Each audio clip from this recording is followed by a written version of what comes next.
सैयदा फातिमा ज़हरा के पास 40 ऊँट खड़े थे। एक बीबी आई, वो कहने लगी अम्मा जी ये जो ऊँट खड़े हैं ये मेरे हैं, अब बताएं मैं अल्लाह के रास्ते में दूं तो कितने दूं? सैयदा फातिमा कहने लगी एक बकरी दे दे। तो कहने लगी हुजूर अगर आपके पास 40 होते तो आप कितने देती? सैयदा फरमाने लगी मैं सारे के सारे दे देती। तेरे लिए मसला और है, मेरे लिए फतवा और है, सारे दे दे।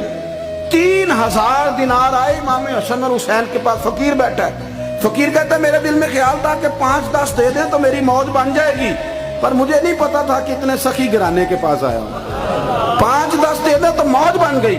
कहते इमाम हसन ने 3000 दिनार मेरी हथेली पे रखे और मेरा माथा चूम के कहने लगे यार मेरा तो ख्याल था कि तेरे इंतजार पर तुझे कुछ मिलेगा, पर ये रख ले, मुझे पता होता कि तुझे इतना मिलना है तो मैं तुझे इंतजार न कराता। जल्दी दे, खुद भीख दे, खुद ही कहे मंगते का भला हो। इमाम हसन भी शहीद हुए, जहर दिया गया और जब वो शदीद बीमार हो गए ना, जहर असर कर गया, तो इमाम हुसैन आए, बड़े परेशान हुए, रो पड़े, कहने लगे भाई मुझे बताओ किसने जहर दिया? तो इमाम हसन कहने लगे हुसैन मुझे शक है एक शख्स पर, लेकिन शक है भाई, अगर सिर्फ शक है तो मैं किसी बेगुनाह को बदनाम कैसे कर दूं? तुम्हें कैसे नाम बता दूं? ये नामालूम पर्चे कराते नहीं हम रोज नामालूम पर्चे, जिस पे दुश्मनी है उसका नाम लिखा दो, खत्म हो गई बात। इमाम हसन की तरबियत देखो, फरमाने लगे जिस पर मुझे शक है उसका नाम बता दूं, तो अगर वो नहीं तो बेगुनाह का जिक्र कैसे कर दूं? तो इमाम हुसैन फरमाने लगे भाईजान अगर वही हुआ तो आप फरमाने लगे वही हुआ ना तो हुसैन फिर भी तू छोड़ दे, मैंने रब के सुपुर्द कर दिया, अल्लाह बेहतरीन इंतकाम लेने वाला है। अल्लाह इतना बड़ा हौसला सैयदा के बेटे का, शेर के बेटे का, शेरों जैसा कलेजा।